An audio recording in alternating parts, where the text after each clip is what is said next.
Legal, gente. Deixa eu começar aqui para a gente ganhar tempo. Para você que está aqui a primeira vez, estou num projeto chamado O Evangelho Praticado, para além do templo, para além do domingo, para além das liturgias, para além das doutrinas.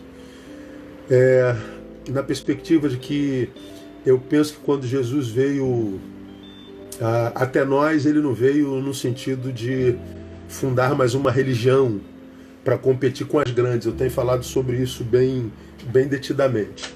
Então, para mim, Jesus veio estabelecer um modus vivendi, um estilo de vida. O Evangelho é o estilo de vida do reino. E aí nós estamos falando sobre esse estilo, extraindo do capítulo 13 de Hebreus, que para mim é o maior tratado cristológico da Bíblia Sagrada. E nesses estudos, esse é o 7º, nós estamos analisando quase que versículo por versículo o capítulo 13 de Hebreus, onde nós já aprendemos que quando a gente fala de evangélico praticado, primeiro a gente fala do que o versículo primeiro diz: permaneça o amor fraternal. Amor fraternal é a palavra grega Filadélfia, amor ao irmão. Então viver o evangelho é amar os irmãos. Falei sobre isso durante 1 hora. Versículo 2, não vos esqueçais da hospitalidade, porque por ela alguns, sem o saberem, hospedaram anjos. A palavra hospitalidade é a palavra filoxenia, amor ao estranho. Então, de um lado, eu amo o irmão, do outro lado, eu amo o estranho. Então a gente já sabe que, portanto, o amor no Evangelho não é um sentimento. O amor no Evangelho é uma atitude, é uma escolha, é uma opção. Eu não posso sentir pelo estranho o mesmo que eu sinto pelo irmão, mas eu posso dar ao estranho o mesmo que eu dou ao irmão.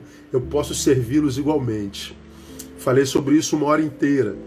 Depois, nós fomos para o versículo 3. Lembrai-vos dos presos como se estivesses preso com ele. Ou seja, se o Evangelho te alcançou, você ama não só o irmão, você ama não só o estranho, mas você consegue se lembrar em amor até daqueles que te fizeram mal, dos presos. Lembrai-vos deles. Então, perceba que o amor é a estrutura sobre a qual o verdadeiro evangélico, ou seja, aquele que vive os princípios do evangelho, existe. Não é? Aí fomos para o versículo 4, honrado seja entre todos o matrimônio, ou seja, o amor tem que se estender também até a sua família. E nós falamos das consequências do amor ao irmão, do amor ao estranho, de se lembrar dos presos, inclusive, e do matrimônio à luz do evangelho. Sobre o matrimônio eu fiquei 2 estudos, porque eu falei sobre família, o que está acontecendo com ela na pós-modernidade, uma pós-modernidade que fracassou em todos os tipos de relacionamento, e é a pós-modernidade que muitos crentes estão ouvindo para avalizar, para sustentar os seus relacionamentos. Isso é uma ignomínia. Então, nós ficamos por aí. E depois, nós fomos para o versículo 5, seja a vossa vida isenta de ganância. Nós falamos, ama ao irmão, ama ao estranho, ama inclusive quem te fez mal, ama a tua família, mas não ame o dinheiro. A tua vida seja isenta de ganância. Um amor, que é um sentimento humano, de origem divina, não deve ser dado a uma coisa que não pode devolver esse amor. Então, o amor ao dinheiro é a raiz de todos os males. Nós falamos sobre isso, dois estudos. Então vale a pena você ouvir desde o primeiro, tá bom? Bom, hoje eu vou para o versículo 7. Então vou desligar aqui um pouquinho nosso comentário, que é para você não se distrair e a gente aprender o que o Evangelho nos diz a respeito dos nossos guias, a respeito dos nossos líderes, daqueles que nos ensinam a palavra. O versículo 7 diz assim, você deve estar com a Bíblia aberta. Lembrai-vos dos vossos guias, os quais vos falaram a palavra de Deus, e atentando para o êxito de sua carreira, imitai-lhes a fé. Vou levá-los também ao versículo 17, que fala sobre a mesma coisa. Obedecei a vossos guias, sendo-lhes submissos, porque velam por vossas almas, como quem há de prestar contas delas, para que o façam com alegria e não gemendo, porque isso não vos seria útil. Bom, nesses 2 versículos dá para a gente ficar um mês inteirinho, mas a gente não tem tempo. Vou tentar falar tudo hoje. Se não der, a gente volta na quinta-feira e fala sobre a mesma coisa. Então, quando o Evangelho nos alcança, a palavra nos ensina que o sentimento que nos move é o amor. O amor é o estilo de vida do cristão. Então eu tenho dito nessas lives, essa beligerância que a gente vê entre os crentes hoje. Os crentes estão se matando nas redes, se ofendendo nas redes, se humilhando nas redes, se desrespeitando na igreja, na rede, se xingando na rede. Não se iludam. Eu não confio na conversão de ninguém que tenha espírito beligerante desse jeito. O espírito beligerante só pode estar presente e manifesto em alguém cujo ego é grande demais nele. Como eu já falei, só o ego se ofende. Se o teu ego for pequeno em você, você passa ileso pelas críticas, pelas injustiças, pelas visões equivocadas a teu respeito. Mas por que está todo mundo brigando? Porque o ego não o deixa ficar quieto. Você não aguenta não responder, você não aguenta não dar na mesma moeda, você não aguenta dar uma face, você não aguenta dar outra face. Você tem que responder. Esse espírito beligerante, para mim, é o espírito que habita alguém que não negou-se a si mesmo. Por isso que Jesus diz, se alguém quer vir após mim, negue-se a si mesmo. Se não se negar, o ego vai ser gigante. E o ego não leva desaforo para casa. O ego não dá segunda face. O ego não perdoa. O ego não caminha a segunda milha. O ego não dá a túnica, o casaco. O ego só pensa em justiça própria, fala de um amor que busca seus próprios interesses. O ego é o diabo do crente não convertido. Ok? Então, como eu falei no início dos nossos estudos, eu acredito que existem 2 tipos de evangélicos. O evangélico que é evangélico só porque é membro de uma igreja evangélica, e o evangélico que é evangélico porque vive os princípios do evangelho. Os que vivem o princípio do evangelho, vivem esses princípios que eu estou passando para vocês aqui nessas lives. Os que só são membros de uma igreja evangélica, eles não conseguem esse negócio de amar ao irmão, amar ao estranho, amar ao preso, dar prioridade à família, nada. Isso tudo é balela, é conversa fiada. Esse evangélico, ele só tem a sua fé estruturada em cima dos ritos, em cima das reuniões que são domingueiras, dominicais, em cima da indumentária e do discurso e da moralidade. Mas não é o amor a marca da sua vida. Quem vive no seu entorno, quem o conhece, não diz que a marca dele é o amor, não diz que a marca dele é solidariedade, não diz que a marca dele é a humanidade saudável. Ele é o religioso beligerante. Tem jeito. Então, eu não me iludo com evangélicos, mas nem de longe. Por isso, talvez depois de 30 anos eu esteja tão saudável na minha alma, no meu afeto, no meu corpo, porque as minhas ilusões foram retiradas de mim, graças a Deus, muito cedo. Então eu não tenho ilusão, não faço projeções sobre a vida alheia, sobre a fé alheia, sobre religiosos ou não religiosos. Eu só analiso frutos e pronto, e por causa disso eu escolho muito bem com quem eu sento à mesa, com quem eu me relaciono, né? Seres humanos me encantam. Seres humanos atraem meu coração. Religiosos, não. Os religiosos é o tipo de gente para quem eu construo muros, geralmente, né? Então, quando a gente fala lembrai-vos dos vossos guias, nós estamos falando também de uma prática evangelical. O texto está dizendo, se você foi alcançado pelo Evangelho, lembrai-vos dos vossos guias. E eu vou dizer a você, gente, se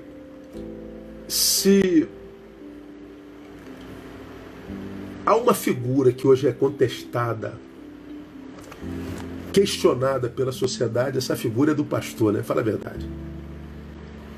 É impressionante como o título pastoral, tão desejado por quase todo mundo numa igreja evangélica, é em grande parte muito rejeitada e questionada pela sociedade contemporânea. Quando você fala que é pastor, os olhos das pessoas mudam. Eu me lembro que alguns anos atrás, a Organização Mundial da Juventude, a OMG, fez uma pesquisa de acreditação no Brasil, estendeu até a América Latina, se eu não me engano,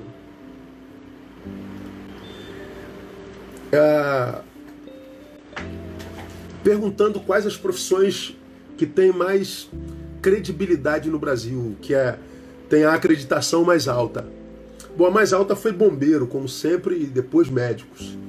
Agora as religiões com menor número de acreditação: pastor, político e polícia.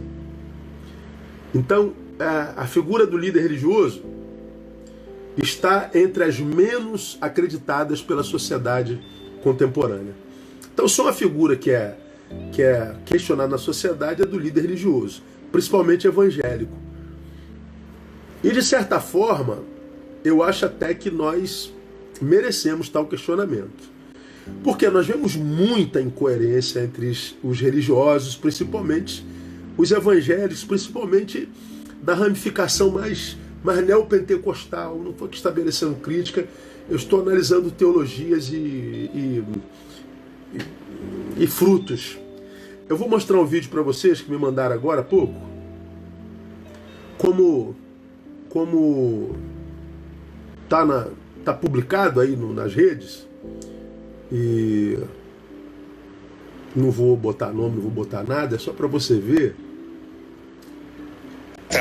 Deixa eu só dar um conselho a você, e eu falo isso sem medo. Uma postura de um pastor evangélico falando sobre depressão. Nós tivemos setembro amarelo.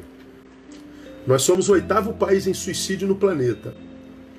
E a depressão é a doença mais presente naquele que foi vitimizado pelo suicídio.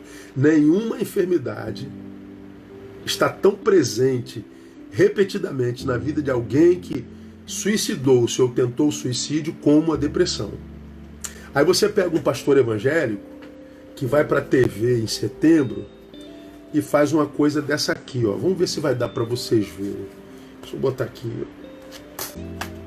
Vamos ver. Vamos ver se vai dar.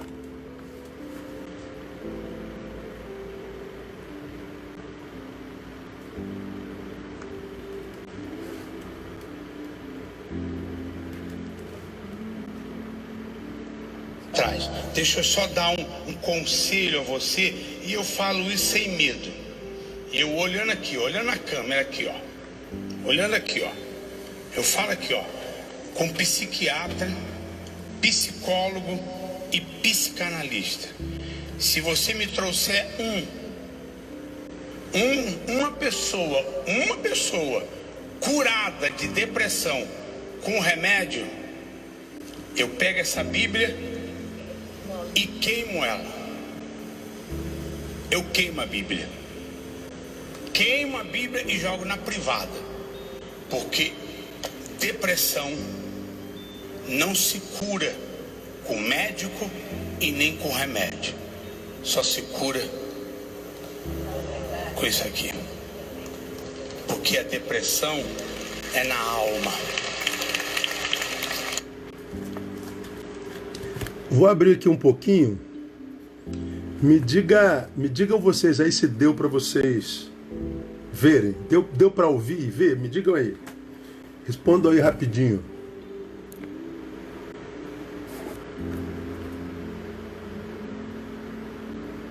Deu para ver? Deu, Lando? Deu para ouvir, Thaís? Deu, né? Então deu. Acho que deu para ouvir perfeitamente? Andressa. Ah, então tá. Então todos viram. Então, que legal. Obrigado aí pela resposta. Estou fechando de novo. Esse é um pastor evangélico que desconhece totalmente as funções biológicas de um corpo criado pelo Deus que ele prega. A depressão não é só uma doença na alma. Ela é uma doença nos afetos, nas emoções, que atingem a alma e atingem o bios. É claro que remédios curam também depressão. A vida espiritual, a oração, a meditação pode curar? Pode. Eu acredito que o Deus que curou no passado pode curar qualquer tipo de doença hoje. Mas o mesmo Deus que cura qualquer tipo de doença disse em Daniel que a ciência se multiplicaria. E por que a ciência se multiplicaria? Para o nosso bem-estar. Então eu acredito que quando um ser humano é curado pelo remédio e é operado por um médico, quem curou foi Deus. Porque quem deu sabedoria ao homem para criar o remédio e para operar uma pessoa foi também Deus. Então dele existimos, nos movemos, nele somos. O homem não pode receber coisa alguma que não for dada do céu.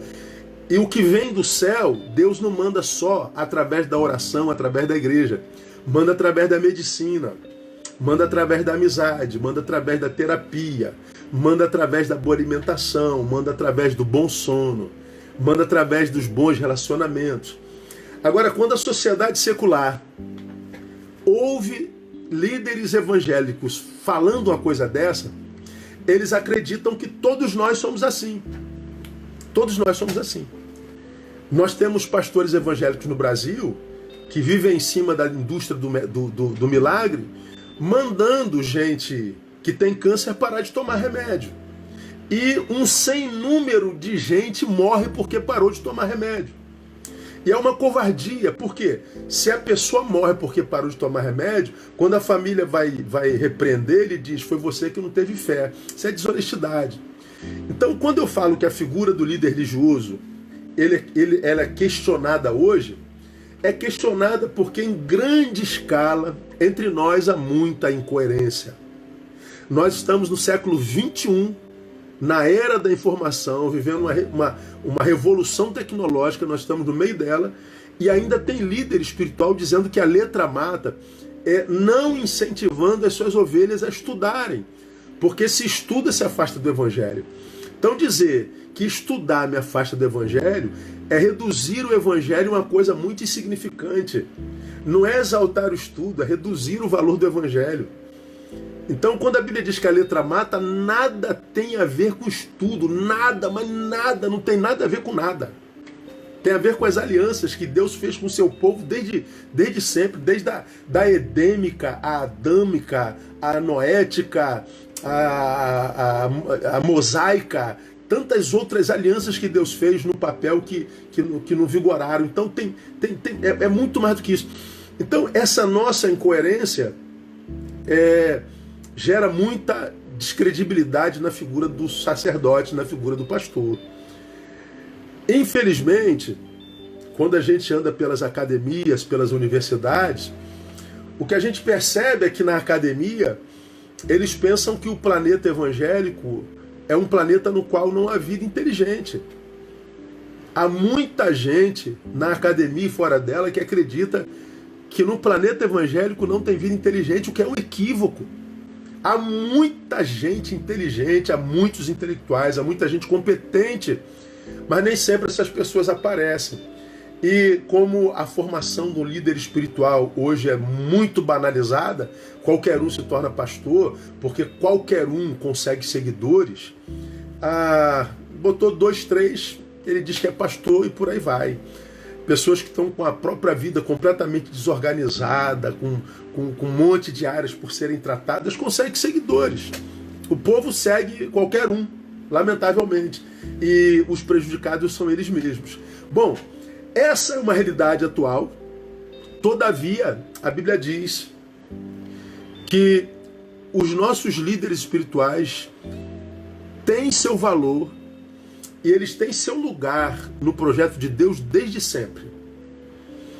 Quando Israel se afastou de Deus, no período pré-exílico, Deus adverte o seu povo através de alguns profetas, entre eles Jeremias, Oséias e entre outros, e avisa que o povo, porque se prostituiu espiritualmente, abandonou a Deus para adorar outros deuses, esse povo iria para o cativeiro. Mas depois de 70 anos esse povo sairia do cativeiro. E diz que depois que Deus tirasse esse povo do cativeiro, lhes abençoaria como? E vos darei pastores, Jeremias 3,15, que vos apacentem com ciência e com inteligência. E vos darei pastores que vos apacentem com ciência e com inteligência. Então, no projeto de Deus, sempre houve e haverá a figura do líder espiritual. Porque ele compara o seu povo ao corpo de Cristo. E o corpo tem cérebro, tem orelha, tem olhos, tem nariz, tem boca. E cada membro tem sua função no corpo. O pastor como se ele fosse a boca, ou como se ele fosse o cérebro. Ele tem o seu lugar de destaque, ele tem o dom do ensino. E ele é um presente de Deus à igreja, quando ele é de Deus mesmo. Eu não estou dizendo que todo pastor é de Deus. Eu estou dizendo que quando o pastor é de Deus mesmo, ele é um presente de Deus à igreja. A Bíblia diz que ele precisa ser tratado com honra e lembrado. Não só a qualidade dos pastores hoje é das melhores, mas a qualidade dos crentes, no sentido geral, dos membros. Há muita gente na igreja que não passou pela conversão, entrou à igreja por adesão. Conversão não. Eles não morreram e nasceram de novo. Eles aderiram por simpatia, ou aderiram porque viram sinais, prodígios. A Bíblia diz que a fé vem pelo ouvir, não pelo ver. A grande maioria dos ditos crentes contemporâneos estão na igreja por causa de milagres vistos, cantados e decantados. A fé entrou pelos olhos, não pela palavra. Nessas igrejas a palavra tem muito pouco tempo. Se não entrou pelo que se ouviu, o que entrou pelos olhos não consegue mudar caráter. Não adianta. Isso é bíblico, tá, gente? Jesus, depois de alguns anos de ministério, já no segundo ano, reúne os discípulos e pergunta assim: vocês que estão aí no meio do povo, o que o povo anda dizendo a meu respeito? O que vocês estão pescando aí no dia a dia?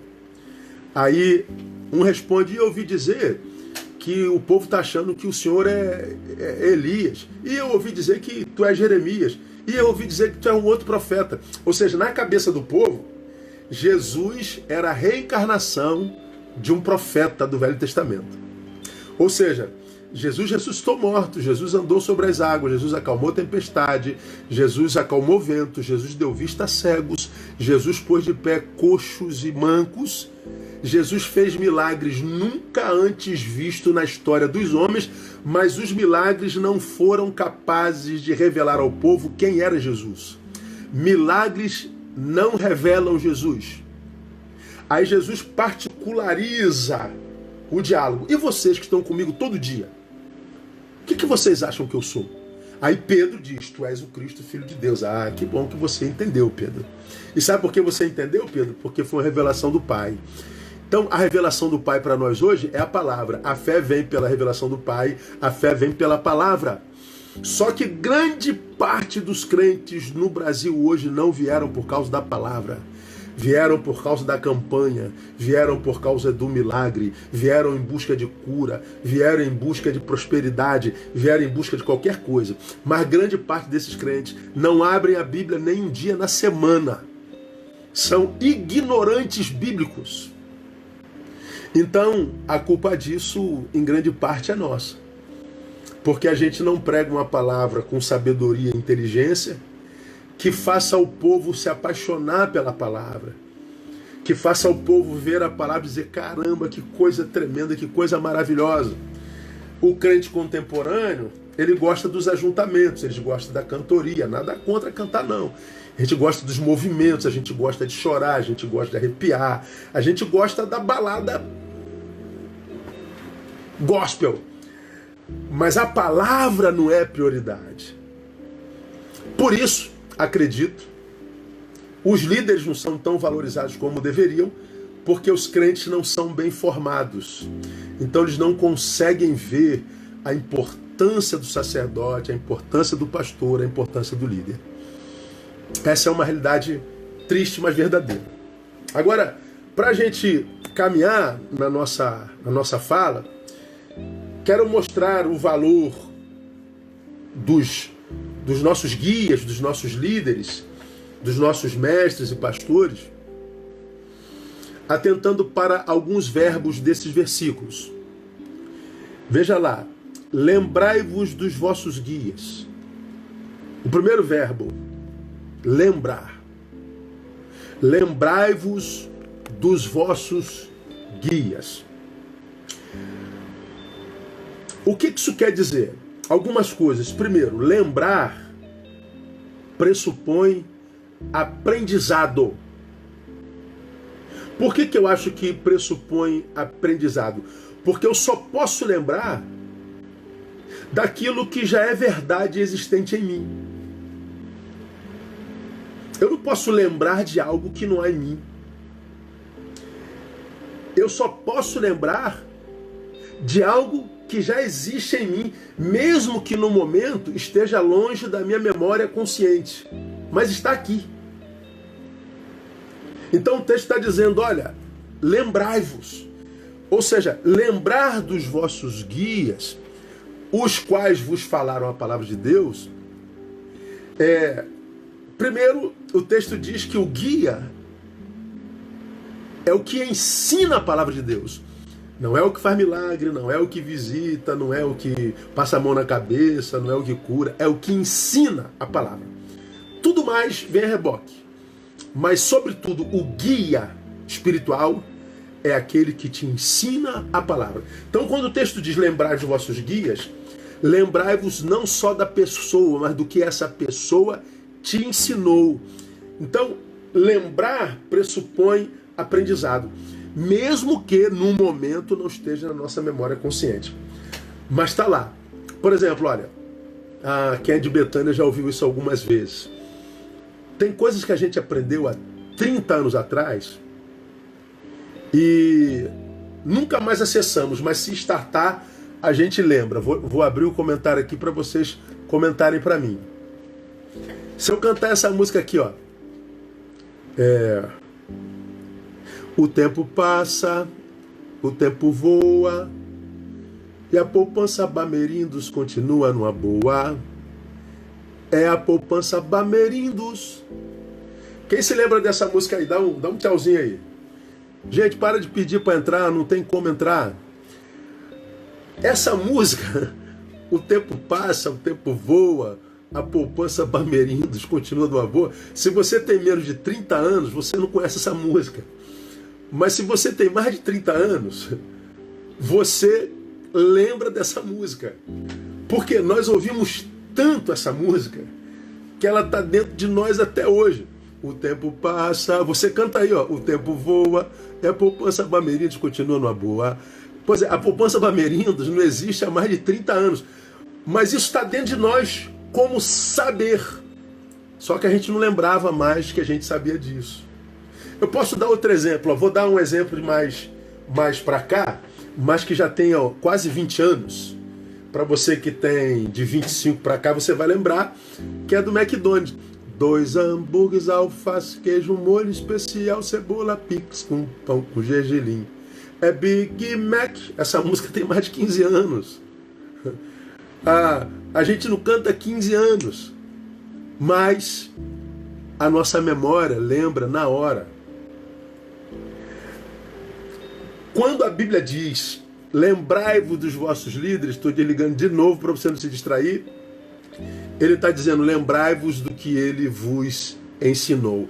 Então, lembrar é rever o que já está dentro. Lembrar é fazer subir o elevador do inconsciente para o consciente, do que já nos foi ministrado. Portanto, para a gente lembrar, requer-se reflexão. O que o texto está dizendo é o seguinte, olha só. Se você foi alcançado pelo Evangelho, você é alguém que não desperdiça saberes. Você é alguém que vai se lembrar do guia que te ensinou a palavra e da palavra que te ensinou o seu guia. Portanto, se o sujeito é evangélico de verdade, ele não vira dependente do guia, porque esse guia lhe ensinou a palavra, ele amadurece para bancar a própria vida na palavra. Ele amadurece para gestar a própria vida na palavra. O verdadeiro mestre, ele não cria discípulos para si, ele cria discípulos para o mundo. O professor não ensina o aluno e guarda no bolso, ensina o aluno e diz, vai embora. O líder espiritual é a mesma coisa. Eu questiono demais qualquer líder espiritual que fica regulando a vida de suas ovelhas. Por que você não veio no culto nessa sexta-feira? Onde é que você estava no domingo? Se faltou, por que não me falou? Por que você começou a namorar fulano e não falou comigo? Esse controle sobre a vida alheia nada tem a ver com o Evangelho. No Evangelho, nós somos ensinados na palavra a amadurecermos para gerirmos a nossa própria vida. Então, quando o texto diz assim, lembrai-vos dos vossos guias, ele está dizendo, viva o Evangelho com bastante reflexão, que o Evangelho que você vive não seja só domingueiro, templocêntrico, eventual, ou seja, marcados por evento, mas que o seu Evangelho seja um Evangelho que traga à memória a palavra que te foi ensinada, que te faça refletir sobre o que te foi ensinado, que o Evangelho que o teu líder espiritual ministra sobre você possa confrontar o teu caráter, as tuas ideias, o teu dia a dia. Porque se a palavra não te confronta, então não é a palavra de Deus, irmão. Não tem como ser assim. Então, nessa perspectiva, lembrar é o quê? É sinônimo de considerar seriamente o que se escuta. É considerar seriamente o que se ouve. Aí aqui vai de novo uma palavra dura. Eu questiono demais a fé daqueles irmãos que vão para a igreja e ficam do lado de fora o culto todo. Eu questiono demais a fé dos músicos instrumentistas que quando acaba o louvor vão para a cantina e ficam até o final do culto. Eu questiono demais os diáconos que, na desculpa de estar de plantão, não ouvem uma palavra o mês todo. Eu questiono demais qualquer cristão que não tem paixão pela palavra. Embora entenda que muitos não têm paixão pela palavra, porque é a palavra que ouve. Entendeu? É farinha com açúcar. Mas tem muita gente que tem palavra boa e que não liga para a palavra porque, na verdade, não nasceu de novo. Não é? Essa consideração do que se ouve só pode ser demonstrada como? Pondo em prática o que ouviu. Qual é a melhor maneira da gente mostrar para um professor que a gente acatou a matéria ministrada? Quando a gente faz a prova e é aprovado. O que dá alegria para um pastor? É quando a gente vê que o aluno, a gente vê que o discípulo está praticando a palavra ensinada, está perpassando a palavra ensinada, está mastigando a palavra ensinada. Essa é uma marca do verdadeiro evangélico. O evangelho na prática é a fome pela palavra, é a consideração pela palavra, é ouvir a palavra e praticar a palavra. Então isso é fundamental para um verdadeiro evangélico e para quem quer crescer em Deus. Não tem como. Aí você vê nessa geração imediatista Gente pulando de galho em galho, de igreja em igreja, atrás de profeta, de mulher da oração, mulher da oração, do apóstolo, do ungido, querendo saber a vontade de Deus para a vida. Pastor, eu estou querendo saber qual é a vontade de Deus para a minha vida. Leia a palavra. Ah, Deus não fala comigo. Fala todo dia se você abrir a palavra. Só que abrir a palavra requer o quê? Reflexão, tempo, requer disciplina, requer renúncia, requer um monte de coisas. Mas a gente não tem tempo para essa palavra, porque a gente está ocupado com coisas mais importantes para nós. E aí a vida dos crentes está como estão. Não tem como. Então, a consideração pelo que se ouve é praticando o que se ouve. Quando você lê Tiago 1, 22 e 23, tem uma palavra importante que fala sobre isso. E sede cumpridores da palavra e não somente ouvintes, enganando-vos a vós mesmos. Olha que coisa interessante. Quando eu vou para a igreja todo domingo, ouço a palavra de, poxa, que palavra fera do pastor Neil, que palavra abençoada do pastor João, da pastora Cláudia, sei lá, que palavra tremenda. Ok, você ouviu? Ok. Praticou? Não, então você está se enganando a si mesmo. Porque a palavra, ela não é palavra, irmão, quando a gente lê o livro, não. Ela é palavra quando eu leio e pratico. A palavra é o que eu pratico, não o que eu leio. Isso aqui é logos. Mas a gente é como Jesus. O verbo precisa se fazer carne na gente também.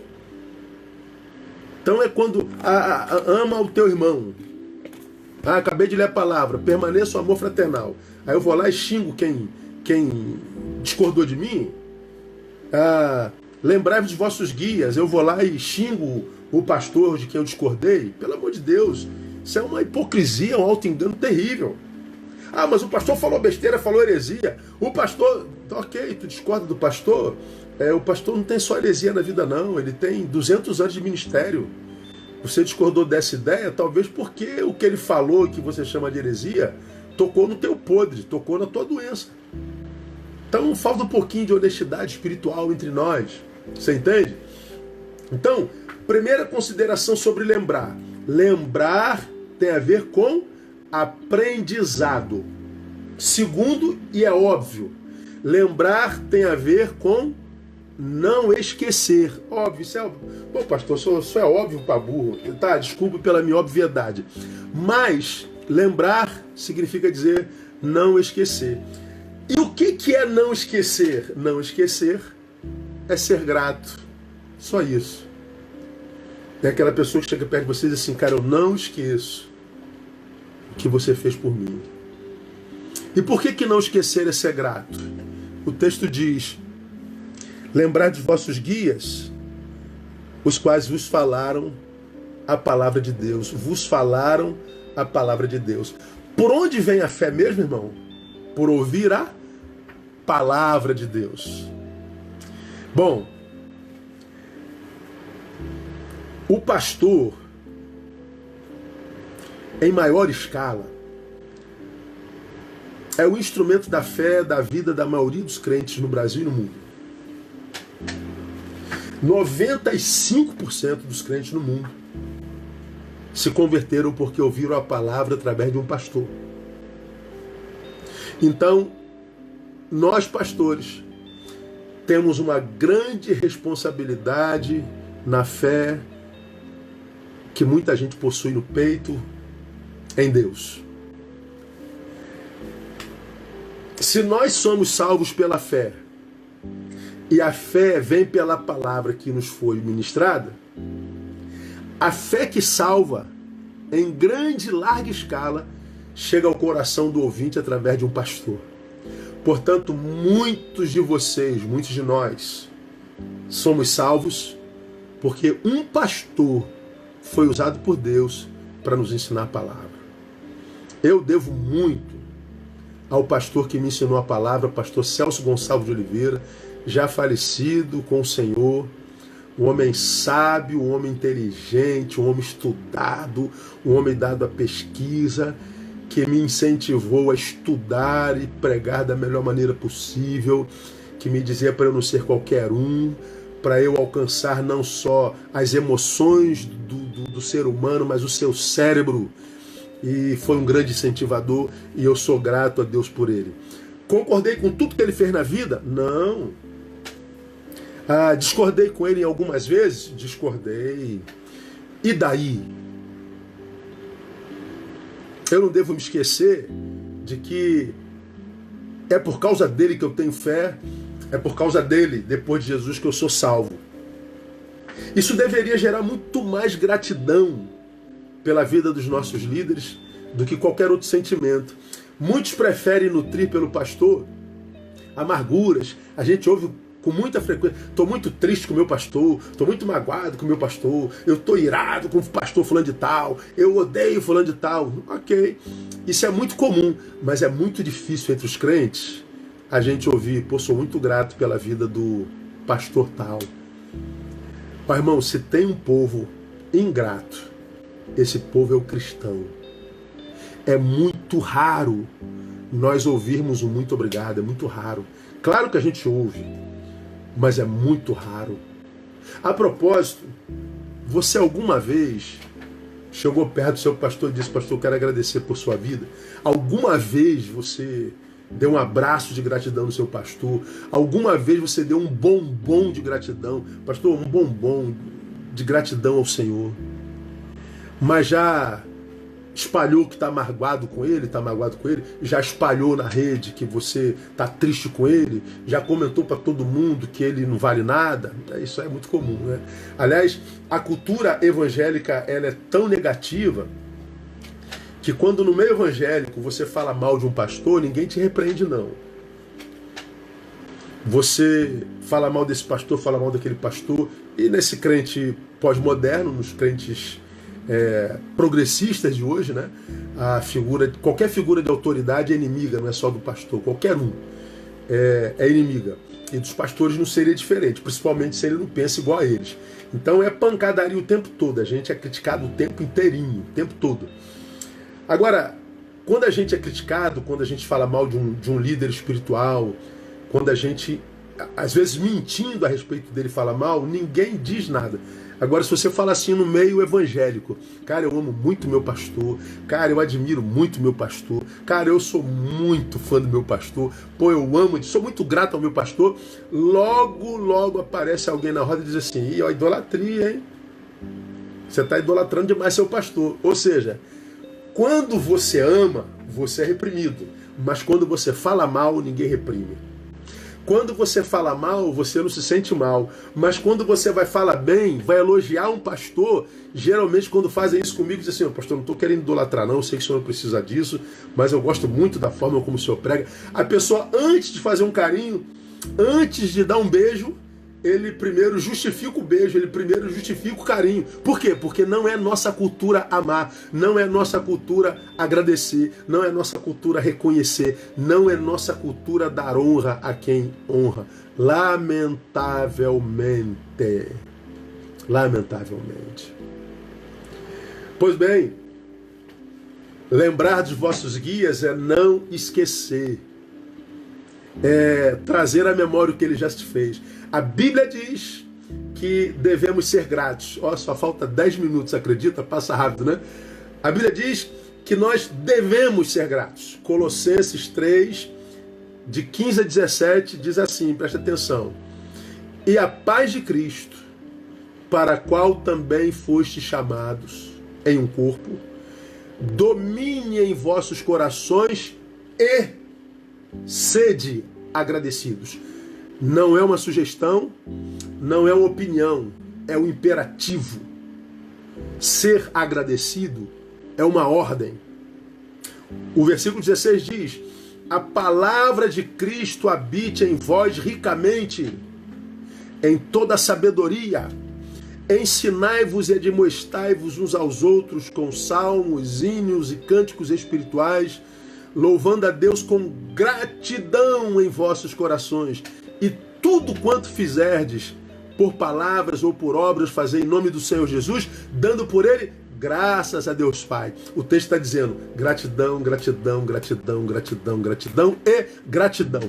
Então, se você não é grato, dificilmente o Evangelho é de fato entronizado em você. O verdadeiro cristão, ele é grato, irmão. Ele dá graça por tudo. A gratidão é o estilo de vida. E, sobretudo, por aquele que lhe ajudou a conhecer a palavra.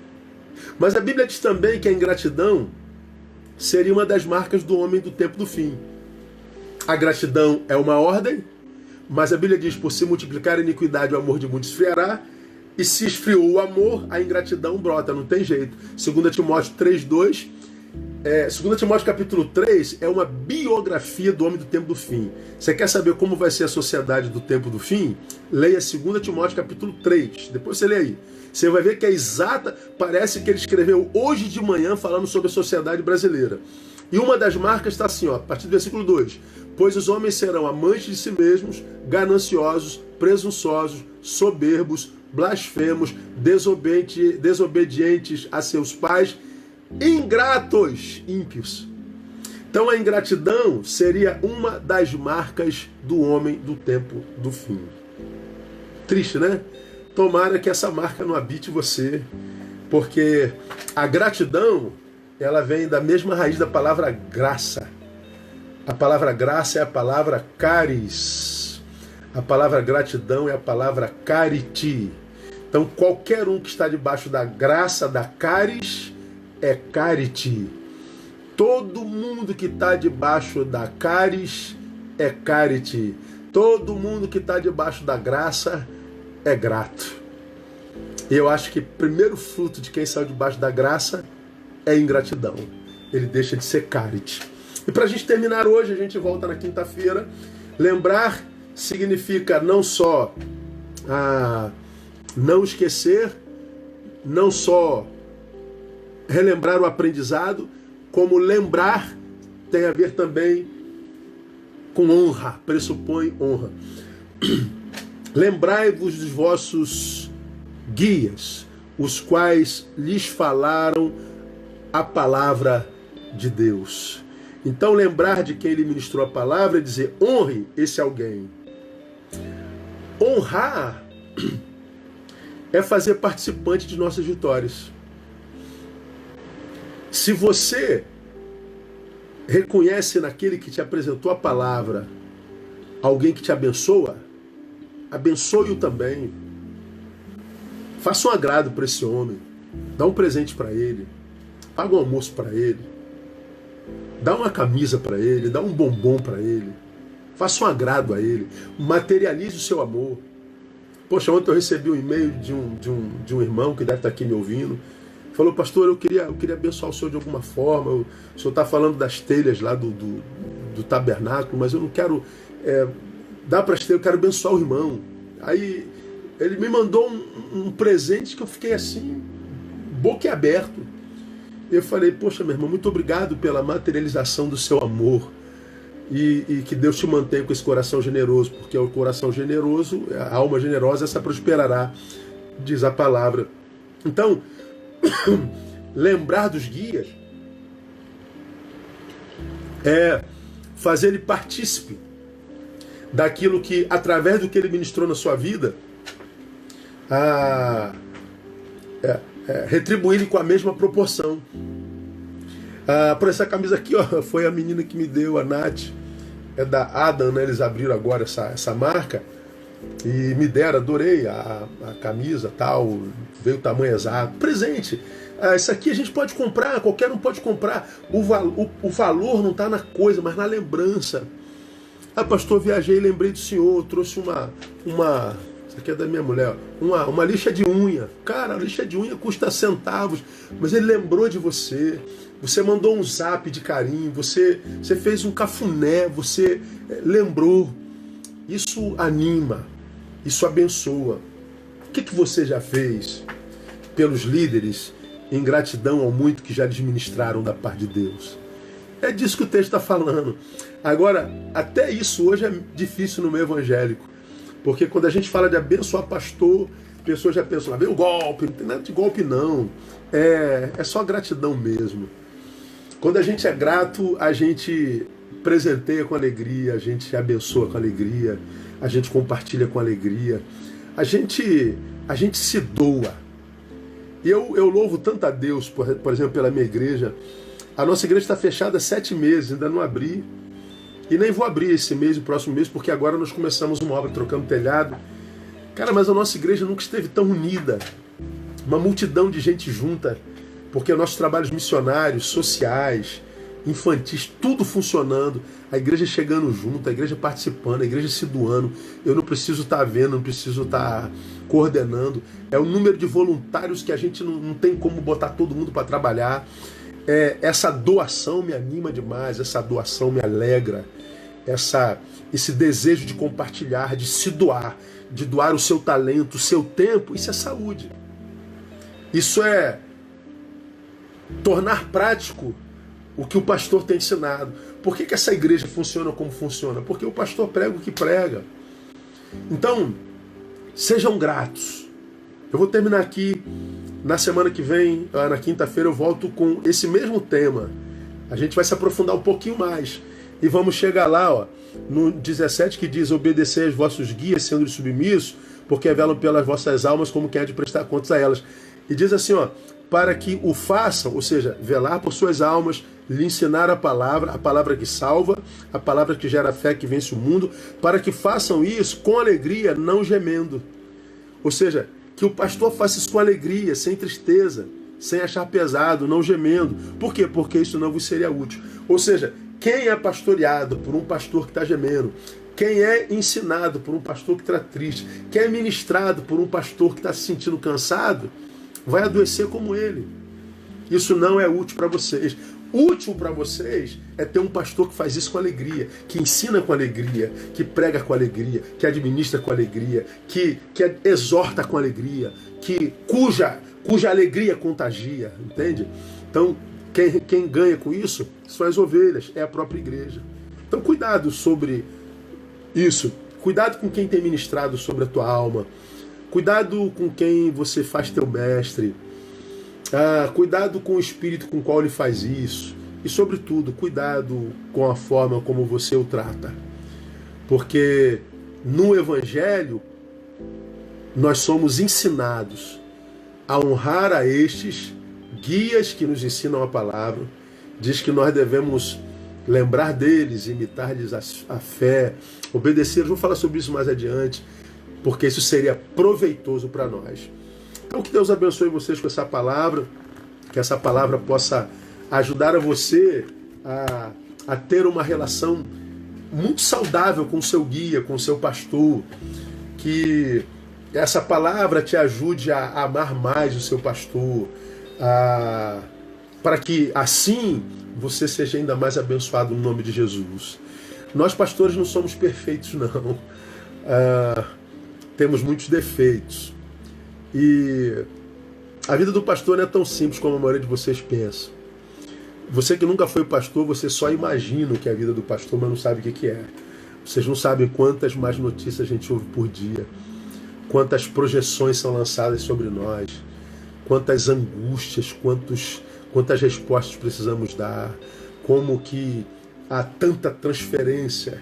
Gente que tem problema com o marido, problema com a esposa, problema com o irmão, transfere tudo pra gente.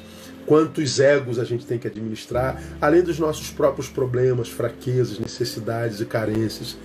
A gente precisa, no desenvolvimento da missão, receber algo em troca daqueles que são a nossa missão, que são os discípulos, são as ovelhas, são a igreja. Então, quando pastor e ovelha têm essa relação saudável, pastor e ovelha são abençoados, o reino de Deus é sinalizado, pessoas se convertem e a recompensa vem do alto. Então, que Deus dê a graça de eu, como pastor, ter uma excelente relação, continuar a ter uma excelente relação com vocês, que são minhas ovelhas, e vocês que não são do meu rebanho, possam desenvolver uma boa relação com seus pastores, porque isso é ser evangélico também. No Evangelho de Jesus, ovelha tem pastor. Ela não é só a própria pastora, não. No Evangelho de Jesus, a ovelha anda no rebanho. A ovelha é pastoreada. Que Deus te dê a graça de ser muito bem pastoreada, para que você se torne uma muito boa ovelha, como aquelas registradas em Hebreus 11, a respeito das quais ele diz: das quais eu não tenho vergonha de ser chamado seu Deus. Porque há ovelhas das quais Deus tem vergonha e há ovelhas das quais Deus tem orgulho. Que tipo de ovelha é você? As ovelhas que dão orgulho a Deus são a que ama o próximo, ama o estranho. Lembra até dos que fazem mal, dos encarcerados, que amam a família, que não amam o dinheiro e que honra seus líderes. Deus abençoe vocês. Até quinta-feira, permitindo o Senhor. Que essa semana seja uma semana de muito boas notícias, tá bom? Se abençoou você, compartilha. Esse estudo, terminando aqui, vai para o meu canal do YouTube. Beijo, até a próxima.